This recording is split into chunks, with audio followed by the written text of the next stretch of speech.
बिस्मिल्लाहिर्रहमानिर्रहीम। अस्सलाम वालेकुम नाज़रीन, मैं हूं फ़याज़ महमूद और आप देख रहे हैं फ़याज़ महमूद यूट्यूब चैनल। इस्लामाबाद की F8 कचहरी से आपको खुशामदीद। और आज का जो केस की समाअत थी, आपको मालूम था कि आज 7 फरवरी थी और आज नूर मुक़द्दम कत्ल केस की बड़ी ही अहम समाअत तय थी।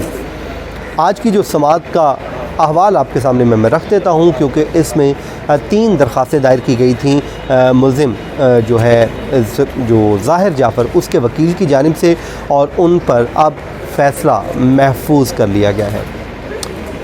नाज़रीन, 11 बजे अमूमी तौर पे इस केस की समाअत होती है, लेकिन आज जो है ये समाअत ताख़ीर से हुई। उसकी वजह ये थी कि जो वकला थे वो दूसरी अदालतों में मसरूफ़ थे, और सिकंदर ज़ुल्करनैन जो इसमें ज़ाहिर जाफ़र के मरकज़ी जो मुल्ज़िम के वकील हैं, उनकी जानिब से ये कहा गया कि उन शहरयार एडवोकेट वो इस पर आर्गूमेंट कर लेंगे।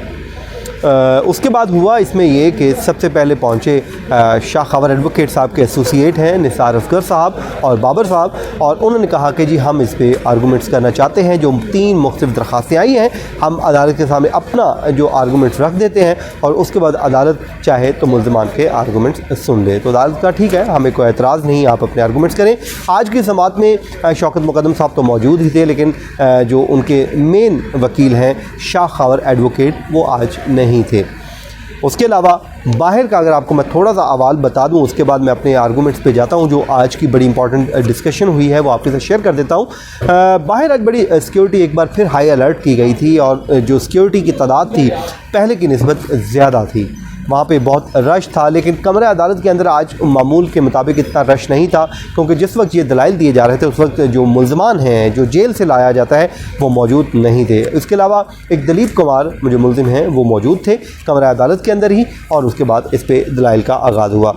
निसार असगर साहब ने तकरीबन 11:35 पे अपने दलाइल का आगाज़ किया, और उन्होंने अपने आगाज़ में पहली जो दरख्वास्त डिस्कस की, और वो थी जो अदालत को इस्तदा की गई है कि जाए वक़ूआ का दौरा करे, क्योंकि इस पे इल्ज़ाम ये है कि तफ्तीशी अफसर ने उस जो नक्शा बनाया गया है उसमें जालसाजी की है, या उस पर वो ये अदालत पे इल्ज़ाम है, और सॉरी तफ्तीशी अफसर पे इल्ज़ाम है। निसार असगर साहब ने अपने आर्गूमेंट्स का आगाज़ इस नुक्ते से किया कि इल्ज़ाम ये है कि नक्शा जो है दुरुस्त नहीं बनाया गया, और घर के बैक साइड पे जो ग्रीन एरिया है या जंगल है उसको ज़ाहिर नहीं किया गया, या वो जो उसमें उन्होंने कहा जी इल्ज़ाम ये आयद किया गया है। तो निसार असगर साहब का कहना था कि 24 जुलाई को जब मोबाइल फ़ोन रिकवर किया गया नूर मुक़द्दम का, तो उसका जो नक्शा तैयार हुआ उस पर भी ये फैक्ट मौजूद हैं कि जो पीछे ग्रीन एरिया मौजूद है।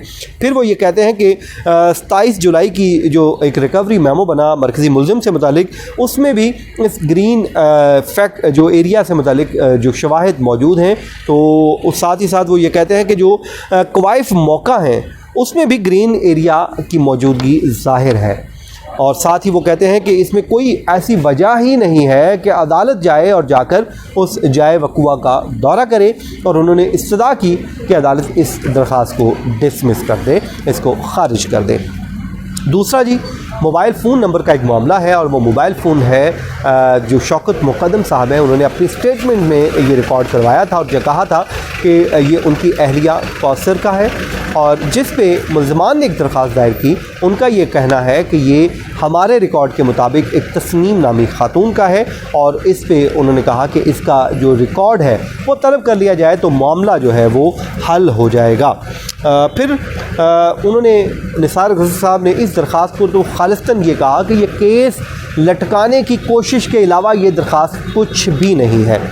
फिर उन्होंने इसको भी डिसमिस करने की इस्तदा की, और साथ भी कहा कि जो पुलिस की जो वजाहत है, जो IG इस्लामाबाद की जानिब से एक वजाहत की गई थी, उस पे मुतालिक उन्होंने कहा कि जी मैं दरख्वास्त पे आर्गूमेंट कर देता हूँ। और उन्होंने कहा कि इस मरहले पे, जिस स्टेज पे ये केस पहुँच चुका है, इसमें ऐसे किसी केस की या दरख्वास्त की कोई ज़रूरत ही नहीं थी, ना ही इस दरख्वास्त को इस स्टेज पे सामने लाया जा सकता है। और उन्होंने कहा कि इसको भी डिसमिस कर दिया जाए। बाकी उन्होंने कहा कि जी हसन अब्बास साहब हैं, वो इस पे अपने दलाइल देंगे। उन्होंने जो हसन अब्बास एडवोकेट जो स्टेट काउंसिल हैं, उन्होंने आर्गूमेंट्स का आगाज़ किया। उन्होंने कहा कि इल्ज़ाम ये आयद किया गया कि आईजी इस्लामाबाद और दीगर अफसरान ने मीडिया के सामने प्रेस कॉन्फ्रेंस की, और फिर उन्होंने कहा कि जो प्रेस कॉन्फ्रेंस है उसकी वजाहत आ जाए। ये कहा गया कि जी क्यों प्रेस कॉन्फ्रेंस की गई, तो जिस पे हसन अब्बास ने कहा कि ऐसी कोई प्रेस कॉन्फ्रेंस नहीं की गई जो पुलिस हुक्काम है उनकी जानिब से, और जबकि कोर्ट की जो कार्रवाई है ये कहा गया कि इसमें मुदाखलत की कोशिश है, तो ऐसी भी कोई बात नहीं, अदालत की कार्रवाई में कोई मुदाखलत की ही नहीं गई। फिर वो ये कहते हैं कि अदालत की कार्रवाई पे ना कभी पहले सवाल हमने उठाया है, ना आइंदा उठाएंगे, क्योंकि ऐसी कोई बात है ही नहीं। और फिर उन्होंने कहा कि एक मिस इंटरप्रेट हुआ था मीडिया रिपोर्टिंग में, और उस पे जो उनका आईसीटी पुलिस का सोशल मीडिया हैंडल है वहाँ से एक वजाहत जारी हुई थी, और इसके अलावा कुछ भी नहीं। उन्होंने कहा कि चाकू के ऊपर फिंगरप्रिंट्स का कहा गया कि वो नहीं आए, तो वो मामला ये था कि डेवलप ही नहीं हुए, ये बात की गई थी। और उसके बाद पैंट के ऊपर जो ब्लड का निशान था उसकी बात की गई थी, और जिस पे उन्होंने कहा कि आइंदा एहतियात बरती जाएगी ताकि इस किस्म की कोई एक्सप्लेनेशन ना आए।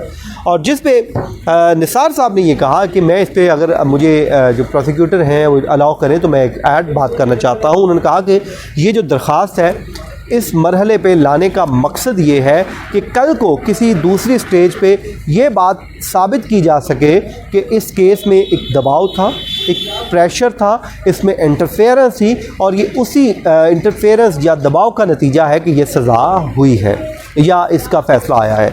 तो उन्होंने कहा कि ये बात हम आपके सामने रिकॉर्ड पे लाना चाहते हैं। फिर जी शहरयार साहब कुछ देर बाद आए और उन्होंने आके अपने दलाइल का आगाज़ किया। सिकंदर जुल्करनैन साहब नहीं थे और उनकी जगह पे शहरयार एडवोकेट ने अपने दलाइल दिए। उनका क्या कहना था, उन्होंने कहा कि जी जो नंबर की तस्दीक का मामला हम कहते हैं, वो कहते हैं कि किसी भी मरहले पे मुल्ज़िम या किसी को भी हक़ हासिल है कि वो कोई अपने दिफा में कोई विटनेस ला सकता है या कोई एविडेंस सामने ला सकता है। तो वो कहते हैं कि जब शौकत मुक़द्दम ने स्टेटमेंट दी तो उन्होंने कहा कि ये नंबर जो है वो उनकी अहलिया कौसर का है, लेकिन हमारा रिकॉर्ड ये बताता है या हमारी इतलात ये है कि वो तस्नीम नामी किसी खातून का नंबर है। तो इसमें क्या कबाहत है अगर अदालत एक मलकियत का जो नंबर की ऑनरशिप है इसका रिकॉर्ड मालूम कर ले, ताकि दूध का दूध और पानी का पानी हो जाए। ये बात उन्होंने कही और उस कहते हैं इसमें किसी को एतराज़ होना नहीं चाहिए। फिर जी उन्होंने शहरयार साहब ने जो आईजी इस्लामाबाद की एक्सप्लेनेशन से मुतलिक जो अप्रोप्रिएट ऑर्डर से मुतलिक दरख्वास्त पर आर्गूमेंट ये किए कि सोशल मीडिया पर वजाहत जारी हुई और वहाँ पे वो जिस पे अदालत ने उनसे सवाल किया कि ये कहते हैं कि मीडिया रिपोर्टिंग से मुतालिक वजाहत है। तो जिस पे शहरयार ने कहा कि क्या अदालती कार्रवाई पर मीडिया रिपोर्टिंग पर आईजी ऑफिस को वजाहत कर सकता है, और जिस पे उन्होंने कहा कि ये नहीं कर सकते थे, अदालती कार्रवाई जाने अदालत जाने, इस पे आईजी ऑफिस का क्या काम है। तो जिस पे उन्होंने कहा कि आप आईजी के ख़िलाफ़ एक अप्रोप्रिएट ऑर्डर करें, क्योंकि उन्होंने ये मुदाखलत की कोशिश की है। उसके बाद जी नक्शे का जो मामला है, जो मैप का मामला है, जो ग्रीन एरिया घर के बाहर नहीं दिखाया गया, जो इल्ज़ाम है वो कहा गया कि ये तो नक्शा दुरुस्त नहीं बनाया गया और नक्शे में जो रिहायशी इलाका दिखाया गया है जो कि ग्रीन एरिया है। उसके बाद वो ये कहते हैं कि अदालत वहाँ का विज़िट कर ले ताकि हक़ाइक़ जो हैं वो खुल के सामने आ जाए। तो नाज़रीन, जब ये समाअत कंक्लूड हुई तो हम वहाँ पर रोस्टरम पर आए और साकिब बशीर साहब और हमने वहाँ पे एक मुद्दा उठाया। हमने अपनी जो मीडिया रिपोर्टिंग, हमने कहा कि हमने वो रिपोर्ट किया है जो बिल्कुल एक्यूरेट है, ताकि ये बात रिकॉर्ड पर रहे कि वो चीज़ रिपोर्ट हुई है जो बिल्कुल एक्यूरेट थी। इसमें कोई मीडिया ने मिस इंटरप्रेट नहीं किया बल्कि एक्यूरेट रिपोर्टिंग की है। तो नाज़रीन, ये था आज का हमारा व्लॉग। उम्मीद करता हूँ कि आप जहाँ पर होंगे खुश होंगे और अपनी दुआओं में याद रखिए, और कॉमेंट में जब आप करते हैं तो अपने सिटी का नाम ज़रूर मेंशन कर दिया कीजिए ताकि एक आपके साथ इंटरेक्शन हो जाता है। तो मुझे दीजिए इजाज़त, अपनी दुआओं में याद रखिए। अल्लाह निगहबान।